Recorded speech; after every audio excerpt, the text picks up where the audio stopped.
Halo teman-teman, kembali lagi dengan saya. Salam kopi tanpa gula, segelas kopi sejuta inspirasi. Oke, kali ini kita akan membahas lagi tentang bonsai kelapa media air ya. Jadi saya banyak mendapat pertanyaan dari teman-teman, kenapa pertumbuhan dari bonsai saya lambat beli, kenapa daunnya mengkerut. Nah, jadi banyak sekali pertanyaannya. Terus ada juga kenapa akarnya tidak mau tumbuh. Nah, sedangkan di video-video beli itu akarnya itu besar-besar dan bagus-bagus. Oke, kita langsung bahas saja agar tidak membuang-buang waktu ya. Jadi, tentunya buat yang baru ke channel ini, bantu like dan share ya. Dan ikuti channel ini agar terus mendapat perkembangan terupdate-nya. Nah, kita langsung bahas saja teman-teman. Jadi untuk bonsai kelapa media air itu awalnya dia akan dari bibit biasa ya. Nah, jadi dari bibit biasa, contohnya seperti ini. Jadi tinggal dimasukkan saja, masukkan. Nanti walaupun tunasnya mengarah ke bawah, nanti lama-kelamaan dia akan mengarah ke atas seperti ini.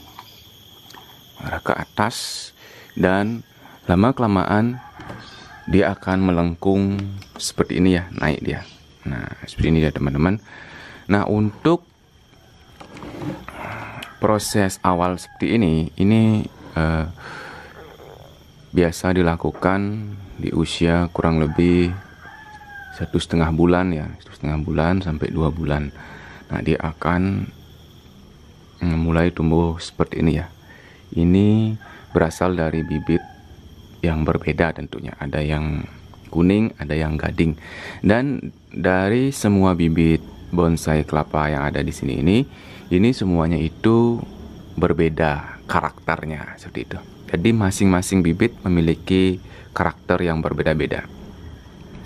Oke, untuk tahap selanjutnya, untuk jika sudah seperti ini, nah jadi teman-teman sudah bisa lakukan proses sayat mawar. Nah, bisa diperhatikan. Untuk tunas yang masih segini, masih kecil ya, masih dibilang kecil ini ya sudah bisa dilakukan sayat mawar, tapi alangkah baiknya kita tunggu saja agar lebih panjang ya. Karena lebih panjang kita akan lebih mudah melakukan sayat mawar. Nah, kalau ini sudah bisa ya. Nah, jadi kita lakukan yang ini saja teman-teman. Oke, kita akan praktekkan dulu proses membuatnya dari sayat mawar. Jadi dibelah dulu teman-teman. Nah.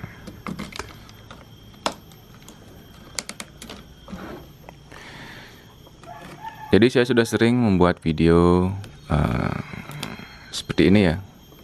Jadi mungkin kali ini videonya kita akan panjangkan saja durasinya agar lebih jelas dan padat. Jadi teman-teman, saya harapkan yang menonton ini jangan men-skip agar tidak kelewatan step demi stepnya. Oke, nah ini mungkin kawan-kawan saya juga sudah banyak yang membuat video-video seperti ini ya. Jadi salam buat kita semua yang tetap berkarya ya,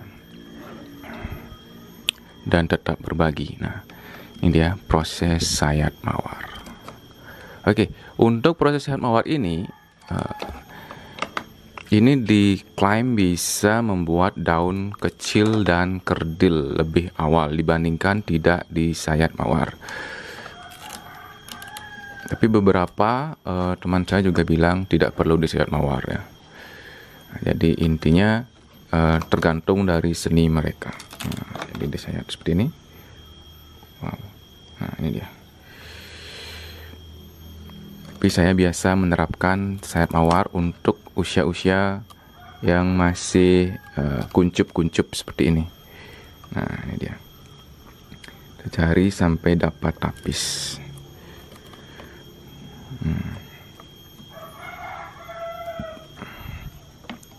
Oke. Jadi untuk sayat mawar segini saja cukup ya. Nah, seperti ini. Nah, setelah sayat mawar, teman-teman akan menemukan kondisi seperti ini. Nah, seperti ini dia. Setelah sayat mawar.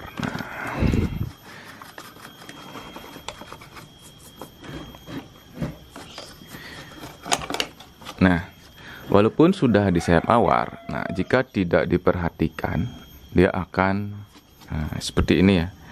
Terlalu tinggi dia tapisnya, teman-teman. Nah, jadi harus tetap disayat. Nah, walaupun teman-teman sudah sayat mawar, tetap diperhatikan. Nah, karena bonsai kelapa itu harus disayat dan diperhatikan, ya bisa dibilang setiap hari ya. Setiap hari diperhatikan, dilihat mungkin ada ulat ataupun semut. Jadi selain pisau seperti ini, juga harus memiliki kuas ya, kuas untuk menguas semut-semut nakal yang ada menempel. Seperti ini. Set. Nah, ada juga kasus yang akan seperti ini. Nah dia. Oke, itu sebentar. Nah, ini dia. Nah. Oke, sudah disayat mawar, tapi daunnya keriting. Seperti ini ya, keriting. Nah, jadi ini untuk tahap-tahap awal ini tidak apa-apa, teman-teman, tidak apa-apa. Jadi nanti daun-daun awal itu akan kita buang juga ya. Kalau daunnya terlalu mengkerut ataupun terlalu kecil, kurang ideal, itu nanti kita buang saja. Nah, oke. Kita lanjut ke proses penyayatan. Pokoknya dilakukan proses penyayatan seperti ini dulu.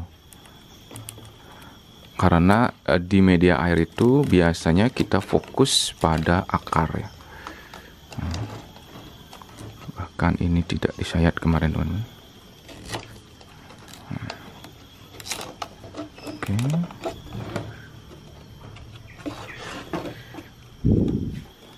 Ini bisa dibuang saja nih, udah terlanjur dia.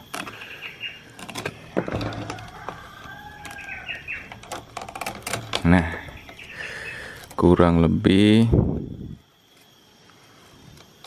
prosesnya sama ya. Untuk daun yang keriting maupun daun yang sudah agak membesar. Oke. Nah, seperti ini. Jadi dia akan kemper ke samping. Nah, oke, kita lihatkan lagi.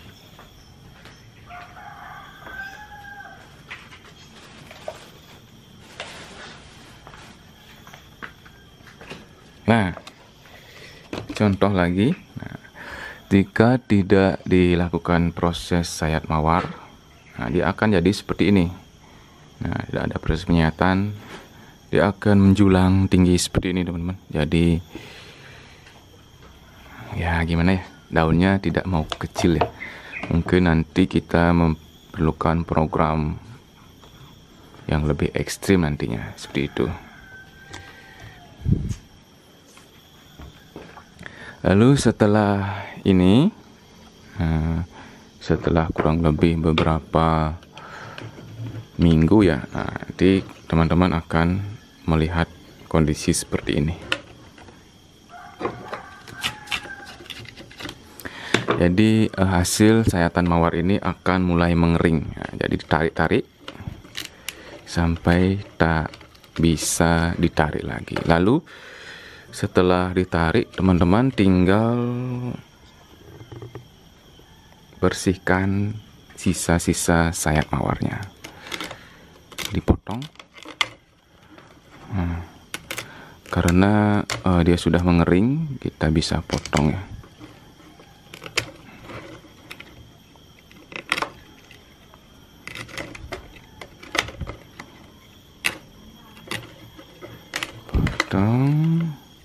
Lalu tetap juga teman-teman lakukan proses penyayatan,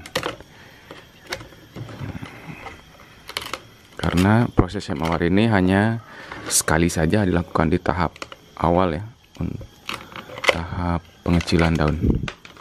Nah, lalu tetap teman-teman sekarang melakukan proses penyayatan agar daunnya tidak tinggi lagi.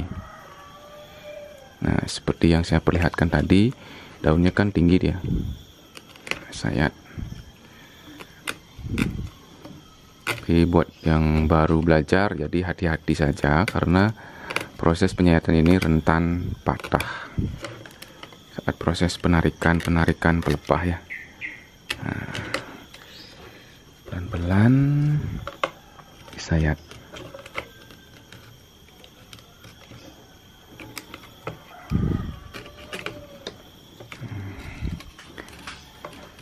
Nah, jadi inilah hal terpenting dari proses pembuatan bonsai kelapa, teman-teman, yaitu proses penyayatan. Nah, dengan proses penyayatan ini, tentunya teman-teman akan mendapatkan daun yang kecil ya. Dan hanya beberapa saja yang saya pernah lihat itu bonsai kelapa yang tanpa disayat dia mau mengecil. Itu memang karakter dari pohonnya. Oke, sudah. Tinggal dilekukkan seperti ini. Nanti daunnya ini akan berangsur-angsur mengecil. Oke. Nah, untuk daun sudah selesai ya. Sekarang kita ke nutrisi. Jadi untuk media air ini dia akan berkurang. Sebelumnya ini sampai sini teman-teman. Jadi dia kurang lebih sudah 2 mingguan ini. Jadi dia sudah turun airnya sampai sini. Jadi jika airnya masih dibilang seperti ini, bisa diganti atau tinggal ditambahkan air lagi agar dia tidak sampai kekeringan. Nah, untuk proses pertumbuhan akar pun juga berbeda-beda dari bibit satu dan bibit lain, teman-teman. Ada yang memang bagus dan cepat pertumbuhan akarnya, ada juga memang yang 1-2 saja yang tumbuh ya. Nah, ini contohnya. Dan ini banyak akarnya dan besar-besar. Nah, kan ini lebih sedikit ya, ini lebih, padahal ini lebih belakangan buatnya seperti itu. Nah, jadi untuk prosesnya juga diperlukan kain seperti ini. Jadi kenapa perlu kain? Agar akar bagian atasnya ini juga mendapatkan, kita lihat saja dulu.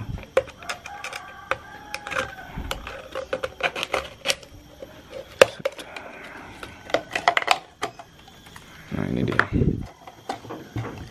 Nah, jadi kita perlu kain agar akar di bagian atas ini juga terkena air dan basah seperti ini. Nah, jadi jika tidak diisi air, maksudnya tidak diisi kain, dia akan sedikit mengering ya. Nah, ini dia contoh akarnya. Nah, jadi cukup segar. Oke, untuk akar sudah good. Oke, kita taruh lagi.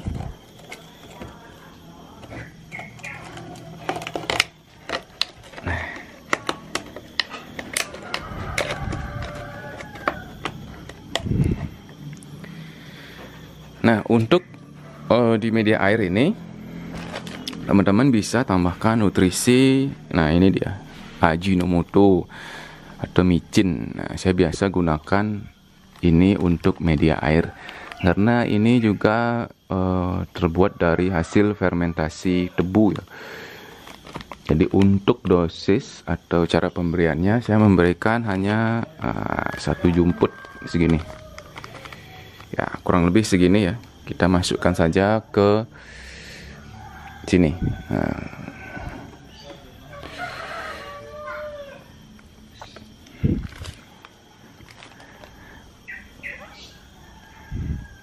Nah, kurang lebih seperti itu untuk menjaga nutrisinya agar daun-daun tetap segar. Karena di media air itu cenderung dia agak gimana ya, kurang segar kalau tidak ditambahkan nutrisi.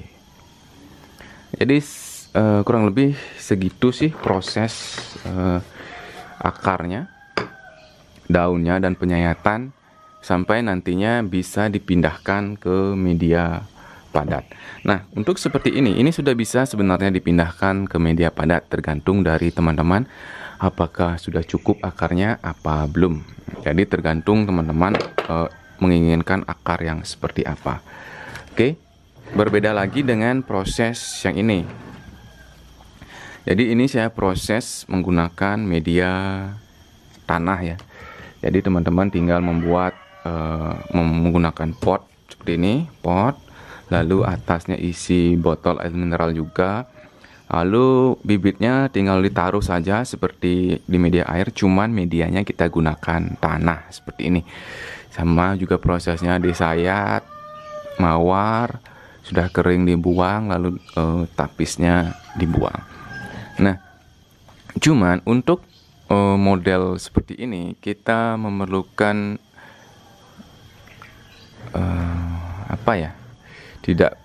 modelnya kita tidak bisa melihat progres akarnya.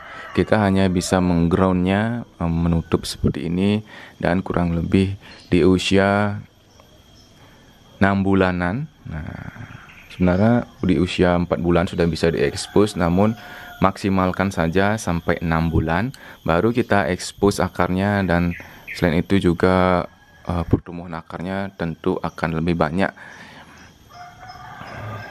Bisa dilihat daunnya seperti ini. Dan untuk batok tentunya ini perlu sangat diperhatikan ya. Batok ini sumber nutrisi utamanya. Oke, sambil ngopi dulu ya.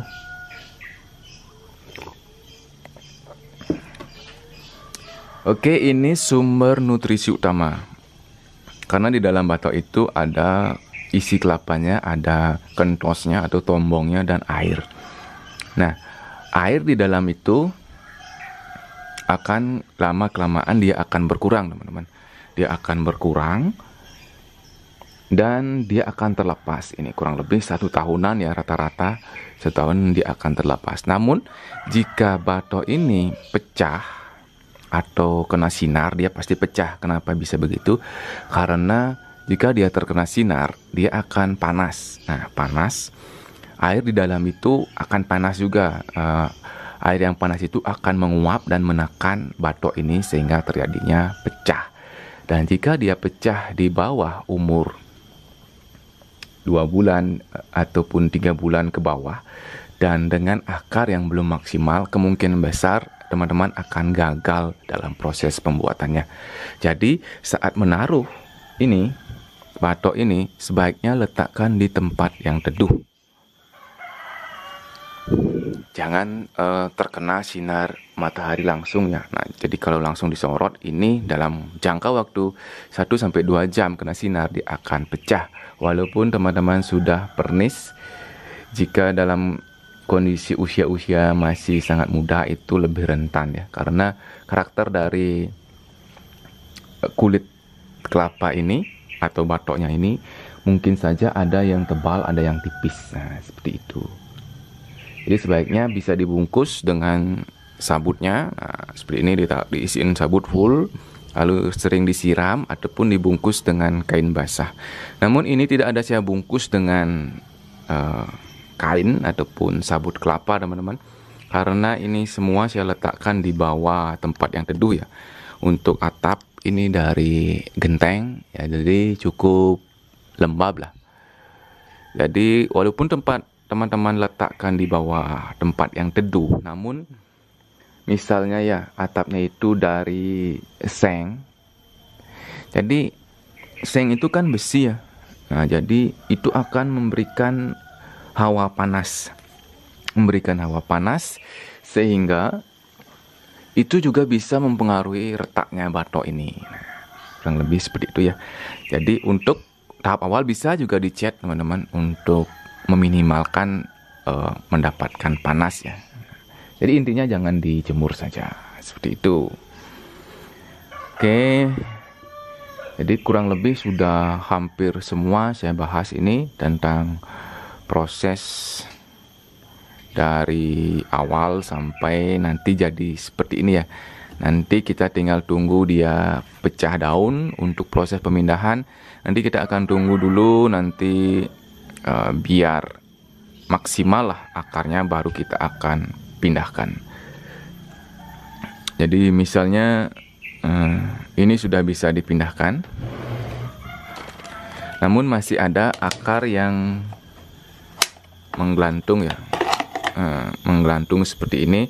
Jadi nanti walaupun ini sudah pindah, nah kan ini sudah cukup kuat akarnya, walaupun saya sudah pegang seperti ini sudah cukup kuat, namun masih ada akar yang menggelantung ini. Nanti kita mungkin butuh infus atau air di sini, jadi ya sedikit repot juga. Jadi saya akan pastikan akarnya sudah menyentuh di bawah dulu, baru kita akan pindahkan seperti itu teman-teman.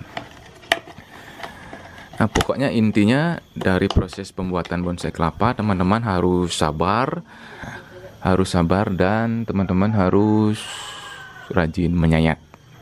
Dan kurang lebih 2 minggu sekali tambahkan ini ya, micin, agar proses dari pertumbuhannya lebih bagus. Nah sekian saja untuk video kali ini, video yang berdurasi cukup panjang. Semoga bisa bermanfaat buat teman-teman yang lagi penghobi bonsai kelapa ya.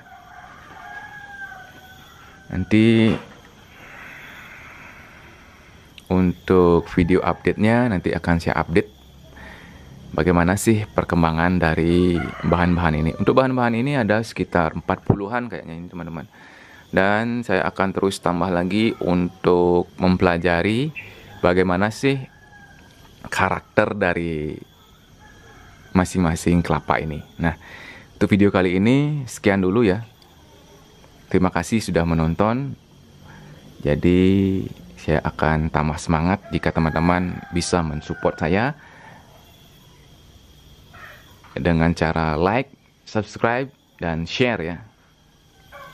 Terima kasih, selamat pagi, salam sehat untuk kita semua.